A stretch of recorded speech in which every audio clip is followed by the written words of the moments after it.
Story 1. The heist that trapped me in a celebrity's mansion. Breaking into celebrity homes is supposed to be easy. I know how that sounds, but you'd be surprised how careless rich people can be. Most rely on security teams, but once you get past the cameras, their houses are just oversized, overpriced museums. That's what I thought when I set my sights on Damien Cross, the biggest A-lister in Hollywood. Everyone knew about his mansion, the infamous, ultra-modern glass fortress in the hills. The place was rumored to have hidden rooms, weird parties, and security so tight no one got in without an invite.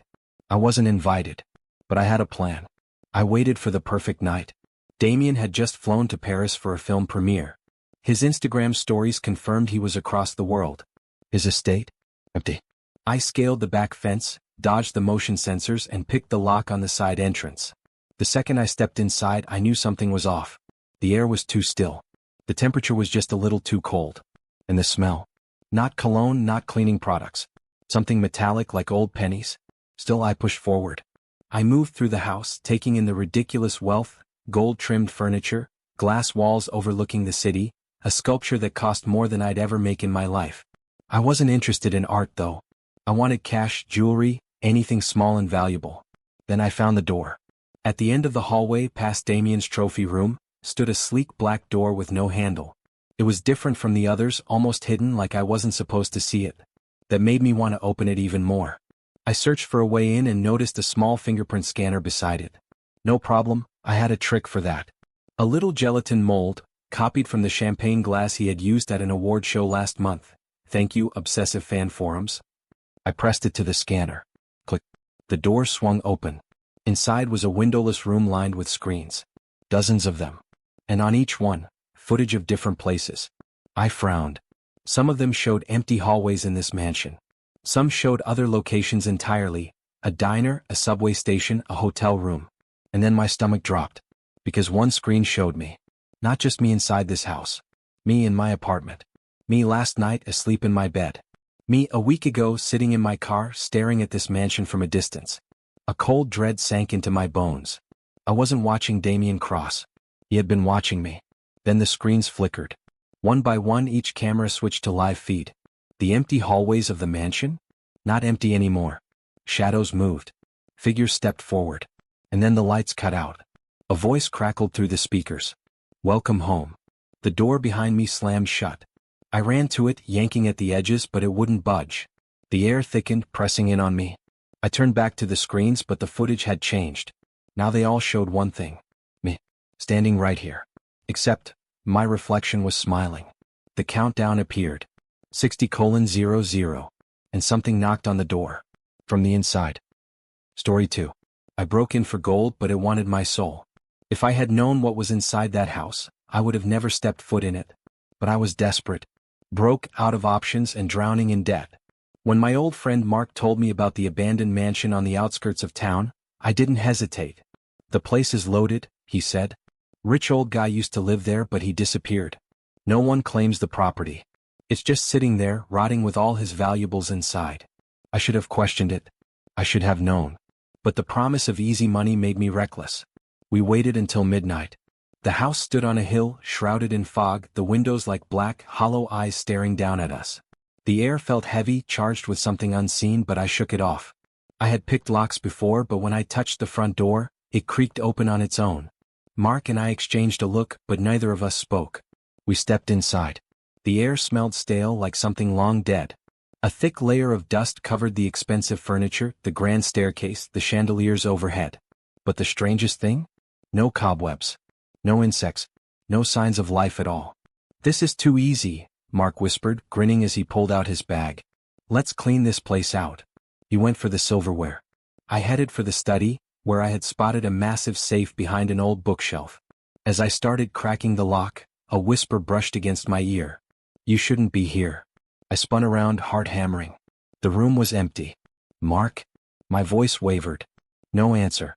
I stepped back into the hallway, and stopped cold. The grand entrance we had walked through was gone. In its place was a solid wall. Mark? My voice echoed, but it sounded wrong, stretched, distorted. A shadow flickered at the top of the stairs. My breath caught. Someone was up there. I backed away, my hands shaking. The house groaned, the walls seeming to shift. I ran to the dining room, but what I saw froze me in place. Mark stood there, his bag half filled with stolen goods. His eyes were wide, unblinking. His mouth hung open in a silent scream. He wasn't moving. I took a shaky step forward. That's when I saw the truth. He wasn't frozen, he was drained. His skin had a sickly, wax-like sheen. His veins were black, pulsing with something unnatural. And then, his body started to twitch. His head turned toward me, but his eyes were gone. I bolted. The halls twisted, stretching endlessly. Doors led to the same rooms over and over. My breath came in ragged gasps. I needed to get out. I stumbled into a room filled with mirrors. My reflection looked back at me, but it wasn't right.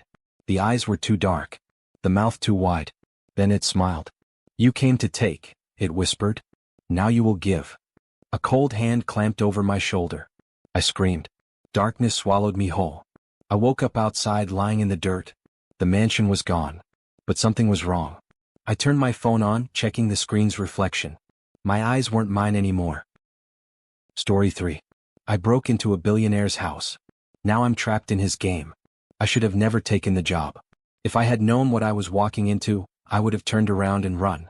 But greed makes you blind, and that night, I only saw the promise of easy money. The mansion loomed in the darkness, massive and silent, tucked away behind an iron gate and miles of private land. The billionaire who owned it was more of a myth than a man, a tech genius, a recluse, someone whose face the media never captured. People whispered about him, said he had a twisted mind, but all I cared about was the fact that he was away. Or so I thought. The security system was top of the line, but I came prepared. I had studied the blind spots in the cameras, mapped out the guards' rotations, and I had a device meant to disable alarms. Everything was going smoothly. I pried open a second-floor window, slipped inside and closed it behind me. Then the house exhaled. That was the first thing that felt wrong. A low, almost imperceptible sound, like a sigh rippling through the walls. I told myself it was the ventilation system kicking in. I pressed forward. The mansion was eerily perfect, every surface polished, every object placed with precision. But something was off.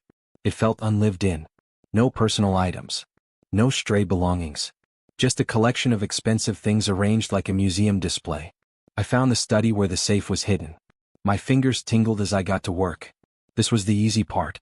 But just as I was about to crack the final digit, the lights cut out. A low, artificial voice echoed from hidden speakers. "Welcome, guest. The game has begun." Every door slammed shut. The sound echoed through the halls like a gunshot. My pulse spiked as I turned back toward the window I came through. My stomach dropped. It wasn't there anymore. I reached out, touching where the glass should have been, but my fingers met solid, seamless wall. No frame. No cracks. Just smooth surface, as if the window had never existed.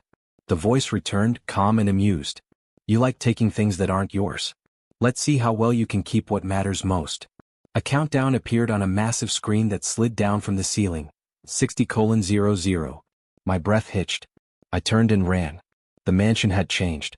The hallways seemed longer, stretching into the distance like a nightmare. The paintings lining the walls weren't the same as before. Now they stared at me, their eyes following my every move. I ducked into another room, hoping for another exit, but the second I stepped inside, the walls shifted. The door behind me disappeared. I was trapped.